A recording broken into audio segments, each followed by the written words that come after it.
700 billion dollar से ज्यादा हमारा हो चुका है फॉरेक्स रिजर्व, यानी कि विदेशी मुद्रा का भंडार भर भर कर है। पाकिस्तान को अर्थात 25 अरब डॉलर वापस करने हैं। पाकिस्तान का करंट अकाउंट डेफिसिट या नेगेटिव होता है या बराबर होगा। पाकिस्तान के पास कोई पैसा नहीं आता, हर साल डॉलर एक्स्ट्रा नहीं होते। जो हम इंपोर्ट करते हैं और जो एक्सपोर्ट करते हैं उसमें एक्सपोर्ट कम होता है, तो हमारे पास वहां से पैसे कोई बच के नहीं आते। तो हमको ये जो 25 बिलियन डॉलर वापस करने होते हैं, हम किसी और से कर्ज लेते हैं कि जापान को कर्ज देना है तो वापस करना है तो चाइना से ले लो, चाइना का वापस करना है तो सऊदी से ले लो, सऊदी का वापस करना है तो IMF से ले लो, वगैरह वगैरह, जिसको हम आम फहम जबान में कहते हैं कि हम टोपियां घुमा रहे होते हैं कि सबसे बेहतर रिश्ते बनाकर ही रहते हैं। आज जो आपको इंटरनेशनल मॉनिटरी फंड से जो मांगना पड़ा है, उससे ज्यादा तो हम दे देंगे। $7 बिलियन लोन लिया है पाकिस्तान ने। $7 बिलियन लोन के लिए नाक से लकीरें निकाली हैं, शहबाज शरीफ ने खुद ये कहा। और $700 बिलियन फॉरेक्स रिजर्व्स पहुंच चुके हैं इंडिया के। 7 and 700, कहां आप और कहां वो कौन सा है?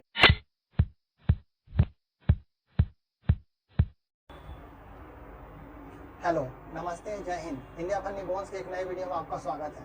उम्मीद करता हूँ आपने हमारी पिछली वीडियो देखी होगी और हमारी पिछली वीडियो को पसंद करने के लिए बहुत बहुत शुक्रिया।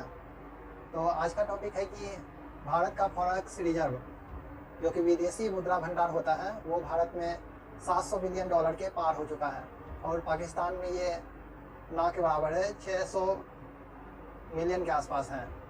वहाँ पर सरकार IMF से कर्जा लेने के लिए बहुत आगे पीछे कर रही है ताकि IMF पाकिस्तान सरकार को $7 बिलियन की लोन दे सके, जिसकी पहला किस्त 1.2 बिलियन अब उन्हें मिल चुका है और आगे मिलेगा, जिसके लिए पाकिस्तान ने वहाँ IMF के आगे पीछे हाथ जोड़े, पैर जोड़े, वगैरह वगैरह किया।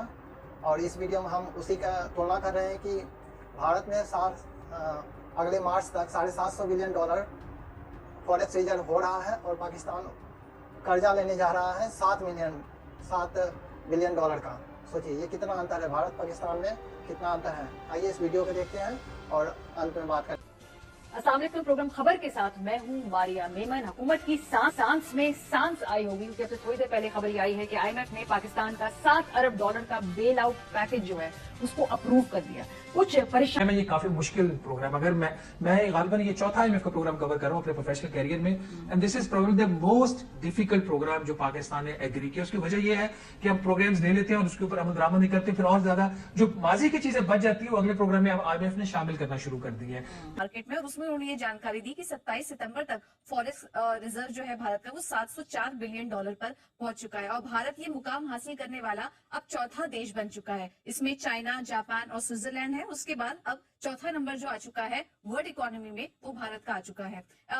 कुछ जो डेटा इसमें हमने देखा वो ये है कि बैंक ऑफ अमेरिका के मुताबिक भी अब मार्च 2026 तक फॉरेक्स रिजर्व $745 बिलियन तक जा सकता है।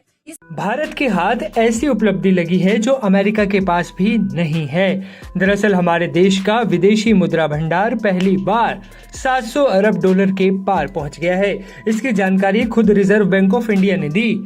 अब भारत से आगे सिर्फ चीन, जापान और स्विट्जरलैंड हैं। अमेरिका इस मामले में भारत से काफी पीछे है। डेवलपमेंट है। इंडिया को एक और ऑनर हासिल हो गया, एक और एजाज मिल गया है भारत को, और वो ये एजाज है, ये ऑनर इंडिया ने अब अचीव कर लिया है एक और milestone. For the first time in history of Bharat ये माइलस्टोन अचीव किया है इंडियन गवर्नमेंट ने कि फॉरेक्स रिजर्व इंडिया के हो गए हैं, क्रॉस कर गए हैं $700 बिलियन।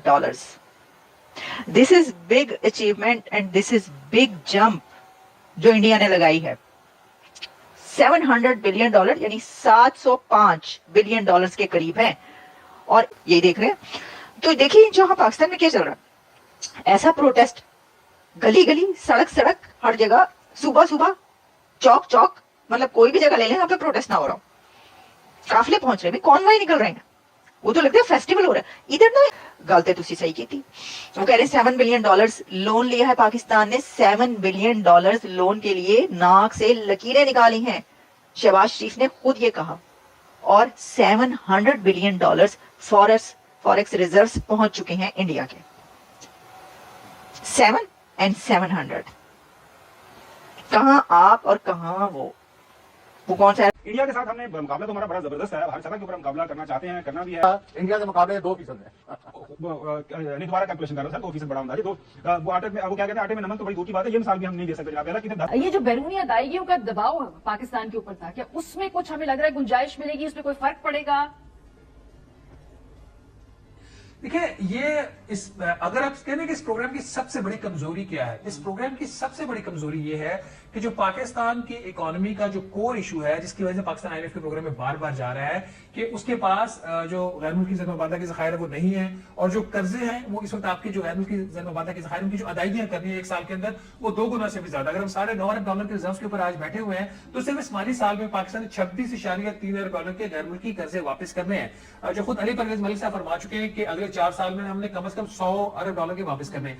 इस प्रोग्राम के अंदर फंडामेंटल खराबी ये है कि ये जो कर्जे का एक मसला पाकिस्तान का बना हुआ, इसकी डेट की जो रीशेड्यूलिंग है, रिस्ट्रक्चरिंग है, वो इस प्रोग्राम में शामिल नहीं की गई। और ये एक, आप ऐसे कह सकते हैं कि ऑक्सीजन एक लगा दी गई है। और उनका जी, जब तक आप IMF के प्रोग्राम के अंदर हैं, आप सऊदी अरब का, चीन का, मुत्तहिदा अरब अमारात का, कुवैत का जो $12.7 अरब का कैश डिपॉजिट है वो वापस नहीं करेंगे, उनसे हर साल रोल ओवर लेंगे।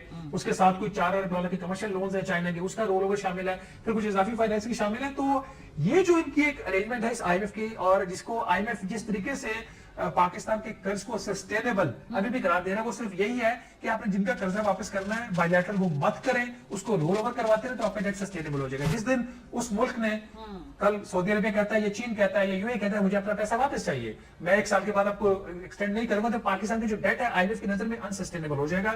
वो एक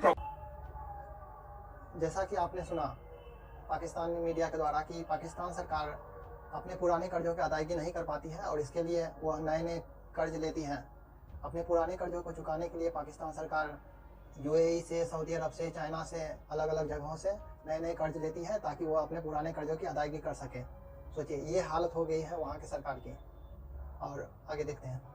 ये पाकिस्तान की हिस्ट्री का सबसे मुश्किल IMF प्रोग्राम है, और एक्शेल्स पे हम सब इस वक्त भी चल रहे हैं, क्योंकि बहुत सारे जो हमारे बैरूनी ताल्लुकात हैं, सिफारती ताल्लुकात हैं, उसकी बेसिस के ऊपर इस प्रोग्राम का जो फ्यूचर है वो डिपेंड करता है। तो फॉरेन पॉलिसी और IMF प्रोग्राम बड़े क्लोजली लिंक्ड हैं। ने IMF से बेल आउट पैकेज की किस्त पाने के लिए उसकी कड़ी शर्तों को मानते हुए कई बड़े फैसले लिए हैं। शहबाज शरीफ सरकार ने एक झटके में 1.5 लाख लोगों को नौकरियों से बाहर निकाल दिया है। इतना ही नहीं, जनाब पाकिस्तान ने IMF की शर्त मानने के लिए लोगों की नौकरियां ही नहीं छीनी, बल्कि शहबाज साहब ने 6 मंत्रालयों पर भी ताले लगवा दिए। मानो कह रहे हो, काम करना बंद, ताला लगाओ और छुट्टी मनाओ। गुड इनफ मिफ्ता साहब कि ये कह दिया जाए कि 24वां IMF का प्रोग्राम पाकिस्तान के लिए आखिरी होगा। क्या हम वो इकदाम उठा रहे हैं कि वाकई में इसके बाद IMF की तरफ हम लोगों को ना जाना पड़े? नहीं, ये हुकूमत जो है वो एक पैसे का रिफॉर्म नहीं कर रही है। औरंगजेब साहब बड़े अच्छे आदमी, वो अच्छी बातें करते हैं, समझदार आदमी भी है, लेकिन हुकूमत तो पीछे से कुछ नहीं कर रही है। देखें, मैं ऐसे ही जस्ट आपके जो व्यूज हैं उसको बड़ी आसानी से समझ आ जाएगी कि पाकिस्तान को हर साल $25 अरब वापस करने हैं। पाकिस्तान का करंट अकाउंट डेफिसिट या नेगेटिव होता है या बराबर होगा। पाकिस्तान के पास कोई पैसा नहीं आता, हर साल डॉलर एक्स्ट्रा नहीं होते। जो हम इंपोर्ट करते हैं और जो एक्सपोर्ट करते हैं उसमें एक्सपोर्ट कम होता है, तो हमारे पास वहां से पैसे कोई बच के नहीं आते। तो हमको ये जो $25 बिलियन वापस करने होते हैं, हम किसी और से कर्ज लेते हैं कि जापान को कर्ज देना है तो वापस करना है तो चाइना से ले लो, चाइना का वापस करना है तो सऊदी से ले लो, सऊदी का वापस करना है तो IMF से ले लो, वगैरह वगैरह, जिसको हम आम फहम जबान में कहते हैं कि हम टोपियां घुमा रहे होते हैं कि यहाँ से लेके वहां पे दे रहे होते हैं। इसेंशियली ये पाकिस्तान का फाइनेंसिंग का तरीका है। अब $25 बिलियन। तो जैसा कि आपने देखा, भारत पूरी दुनिया में अब 4थे नंबर पर आ गई है फॉरेक्स रिजर्व के मामले में। भारत सरकार के पास अब 700 बिलियन से ज़्यादा का डॉलर इकट्ठा है, 750 बिलियन होने वाला है। पहले नंबर पर है चाइना, दूसरे नंबर पर है जापान, और तीसरे नंबर पर है स्विट्जरलैंड। स्विट्जरलैंड तो पहले ही इस मामले में बदनाम है कि वहाँ पूरी दुनिया का रुपया जाके जमा हो जाता है, और कोई नियम कानून वहाँ के लोग मानते नहीं है, वहाँ की सरकार मानते नहीं है कि कैसे वहाँ दूसरे देशों के नेता लोग अपनी ब्लैक मनी छिपा रहे हैं। और रही भाई चाइना का एक्सपोर्ट इतना ज़्यादा है कि वहाँ फॉरेस्ट रिजर्व होना बहुत ही जायज़ बात है, वहाँ होना भी चाहिए। और जापान टेक्नोलॉजी के मामले में बहुत आगे है, इसीलिए वहाँ पर फॉरेस्ट रिजर्व ज़्यादा है। और कुछ ही समय में इंतजार कीजिए, भारत स्विट्जरलैंड को पीछे छोड़कर जल्द से जल्द तीसरे नंबर पर आ जाएगा। ये इसकी गारंटी मैं भी दे सकता हूँ, और दूसरे देश भी दे सकते हैं, खासकर पाकिस्तान को दे ही सकते हैं। वैसे राजनाथ सिंह ने जो कहा कि IMF के सामने जो पाकिस्तान इतने कम $7 बिलियन के लिए गिड़गिड़ा रहा है, उससे ज़्यादा तो भारत सरकार दे सकती है। उनकी बातों से मैं भी एग्री करता हूँ कि यदि भारत और पाकिस्तान के रिश्ते बहुत अच्छे होते तो भारत सरकार पाकिस्तान को भी आसानी से कर्जा दे सकती थी, जैसा कि भारत ने बांग्लादेश, मालदीव इत्यादि देशों को पहले ही दे रखा है। तो पाकिस्तान से यदि भारत के रिश्ते बहुत अच्छे होते तो हम आसानी से उन्हें लोन दे देते और उन्हें लंबे समय में हमें किस्त अदायगी करती पड़ती है और IMF के सामने इतना गिड़गिड़ाना नहीं पड़ता। IMF ने जो शर्त रखी है वो बहुत कठिन है, जिसको पूर्ति करने में वहाँ के आम लोगों पर ज़्यादा बोझ पड़ेगा। बिजली बिल पहले से ही 51% ज़्यादा आ रहा है, वो और भी आगे बढ़ाया जाएगा। सोचिए वहाँ के लोगों की क्या हालत होगी। और